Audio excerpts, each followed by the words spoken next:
Calculando entonces los n más un sistema, vemos lo que es la utilidad de liberar, por así decirlo, el momento en los extremos de cada una de las barras.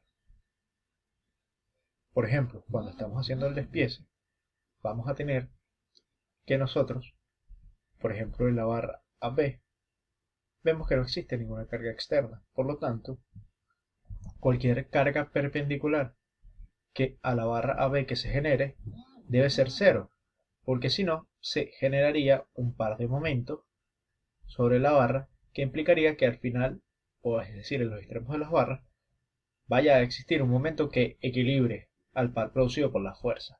Por lo tanto, cualquier fuerza debe ser cero. De la misma forma, vemos en la barra BE que existe un momento de 4000 kilogramos. Por lo tanto, la fuerza perpendicular a la barra BE debe ser una fuerza tal que equilibre a esa fuerza de 4000 kilogramos. Por lo tanto, 4000 hechas entre 5, 800 kilogramos. Lo mismo ocurre en general en todas las barras, y esto lo que nos permite es hallar de una forma más expedita los despieces y los diagramas en cada una de estas barras. Por ejemplo, nosotros sabemos que en el 90% de los ejercicios estamos despreciando esfuerzos axiales, esfuerzos cortantes. Por lo tanto, lo que nos interesa obtener en realidad son las fuerzas transversales de las barras y los momentos sobre ellas para poder hallar los diagramas de solicitaciones de momento frictor.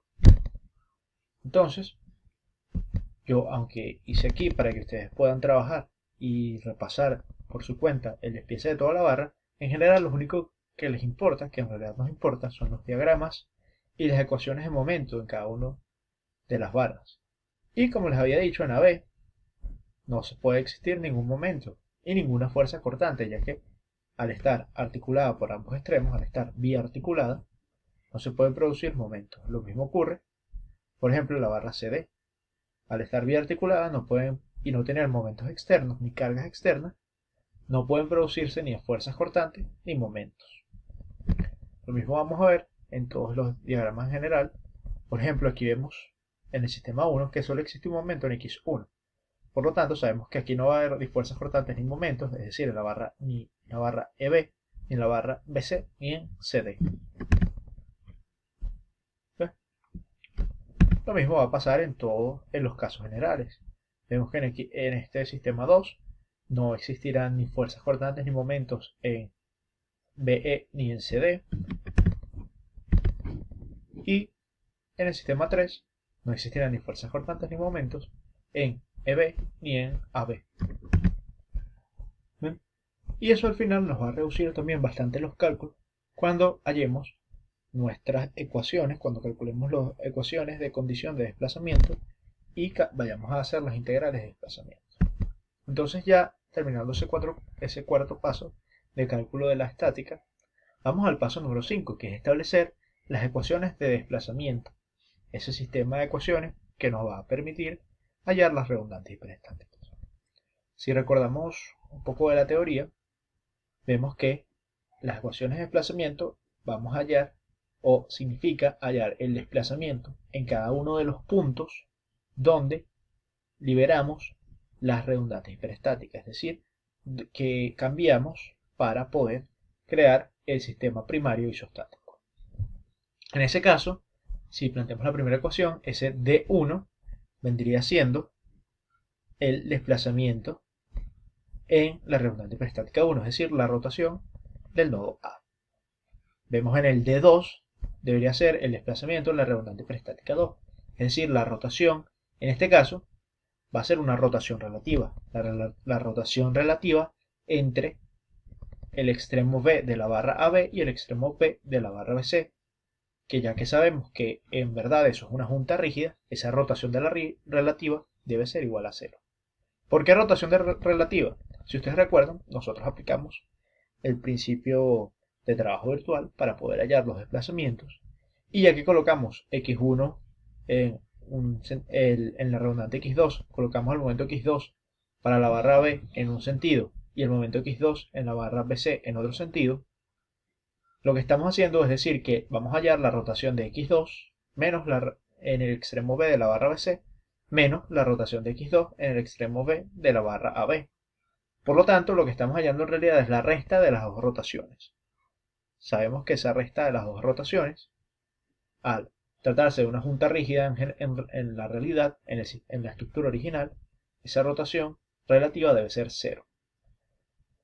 Y lo mismo ocurre en el desplazamiento número 3. Ese desplazamiento número 3 en el extremo C, en la junta C, es la rotación relativa entre este extremo C de la barra BC y este extremo C de CD. Sabemos que eso en verdad es una junta rígida y esa rotación relativa debe ser 0. ¿Dónde no es 0? En nuestro desplazamiento número 1, ya que sabemos que ahí se está produciendo un asentamiento. Ya lo vamos a ver más adelante cómo tratar eso. Sin embargo, ahora lo único que vamos a hacer es, como dice este paso, establecer ese sistema de ecuaciones. Entonces, sabemos que tenemos que hallar el desplazamiento número 1, el desplazamiento número 2 y el desplazamiento número 3. ¿A qué va a ser igual esas ecuaciones? Bueno, esas ecuaciones deben ser igual a el desplazamiento. Si vamos a buscar, por ejemplo, el desplazamiento en el punto 1, donde está la redundante peristática 1, eso va a ser el desplazamiento en el punto 1 del sistema 0, desplazamiento del punto 1 del sistema 1, más el desplazamiento del punto 2 del punto 1 del sistema 2, más el desplazamiento en el punto 1 del sistema 3. Si sumamos los tres sistemas, el desplazamiento en el punto 1 de los tres sistemas debe ser el desplazamiento del punto 1 de la estructura original. Recordamos entonces que para establecer este sistema, decíamos que teníamos una D mayúscula. Esa D mayúscula era el desplazamiento en cada uno de los puntos donde están las redundantes, redundante 1, redundante 2 y redundante 3. Esos en el sistema 0. ¿Qué ocurre? ¿Por qué el sistema 0 es mayúscula? Porque el sistema 0, ya que están actuando las cargas reales, que son cargas que podemos calcular, es un desplazamiento que podemos hallar y nos va a dar, digamos, unidades de desplazamiento. Ahora, recordamos que cuando aplicamos las redundantes hiperestáticas, nosotros no conocemos en verdad el valor de esas redundantes. Por lo tanto, lo que estamos haciendo lo que vamos a hallar son desplazamientos ficticios, que sería en realidad el desplazamiento si el valor de esa redundante fuera la unidad. Por eso vemos que cuando aplicamos la estática para resolver cada uno de los sistemas, en realidad estamos aplicando los sistemas como si las redundantes fueran la unidad.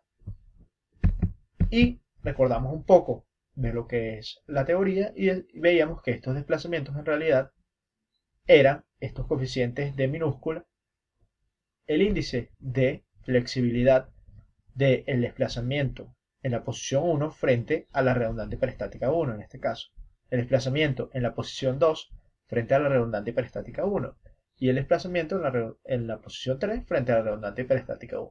Igual en todos los demás.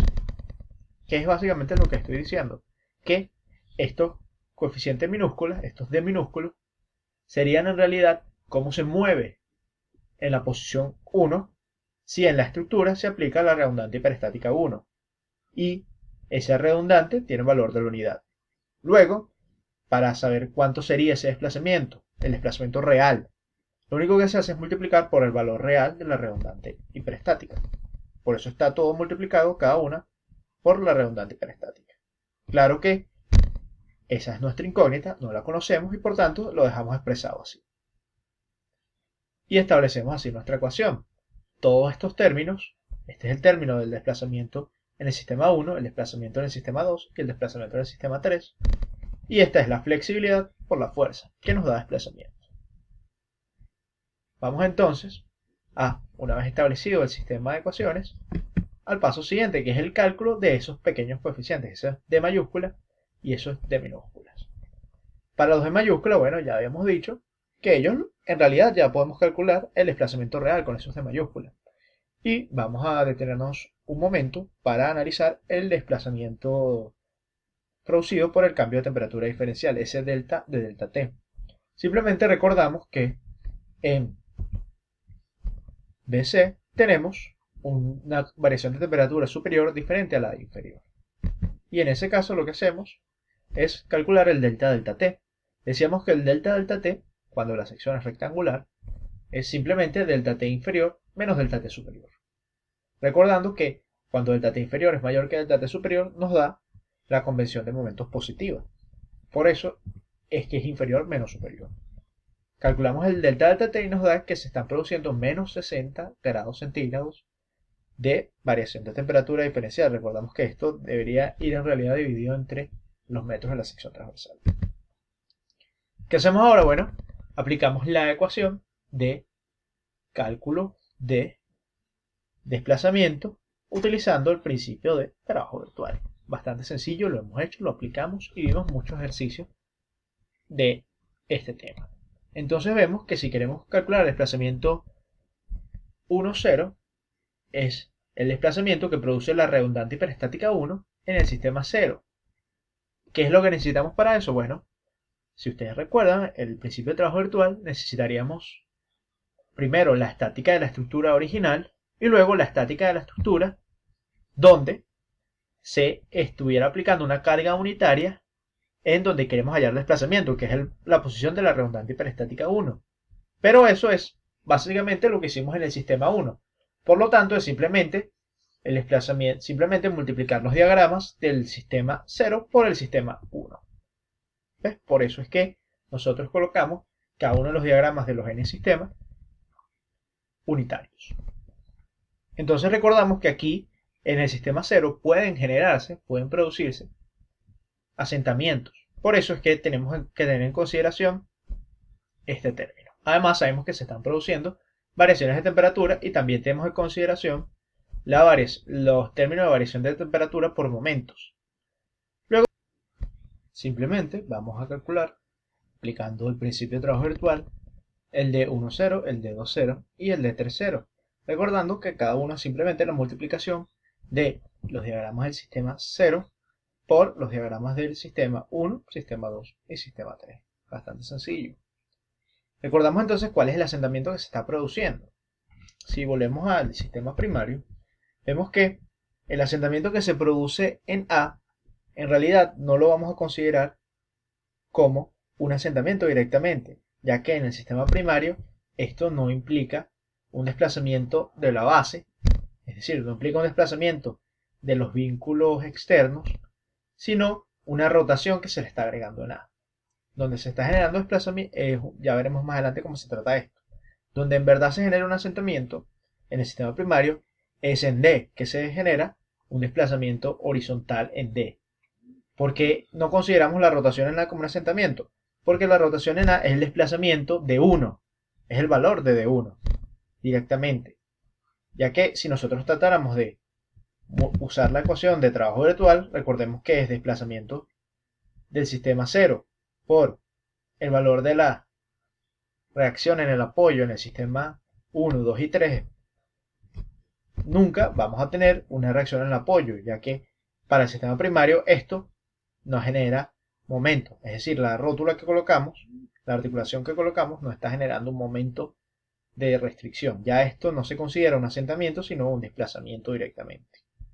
Esto sí es un asentamiento, es decir, el desplazamiento horizontal de D sí es un asentamiento, ya que está impedido por la articulación. Calculamos entonces y vemos que aquí se los coloco el desplazamiento horizontal de D, que en el sistema 1 la reacción horizontal en D debe ser es 0, por lo tanto no genera nada, igual en el sistema 2, donde sí genera en el sistema 3, que es 1/3, ya que va en el mismo sentido que el asentamiento, tiene que ser positivo. Si fuera en sentido contrario, es negativo. Luego calculamos los coeficientes D minúscula y J. Recordamos que tenemos el coeficiente de 1,1, de 2,2 y de 3,3, que es respectivamente el desplazamiento del sistema en la posición 1, generada por la redundante hiperestática 1, el desplazamiento de la posición de la redundante 2, generada por la redundante 2, y el desplazamiento en la posición 3, generada por la redundante 3. Recordemos que esto es la posición de la estructura, el coeficiente I, y el coeficiente J es la redundante que genera esa deformación. Entonces, esto es básicamente multiplicar los diagramas del sistema 1 por los diagramas del sistema 1, diagramas del sistema 2 por diagramas del sistema 2 y diagramas del sistema 3 por diagramas del sistema 3, y nos da cierto resultado. Luego los coeficientes de I y J, que no son, donde I y J no son iguales, es decir, 1, 2, 2, 1, 1, 3, 3, 1 y 2, 3, 3, 2, recordamos que Otra vez nos referimos a la clase teórica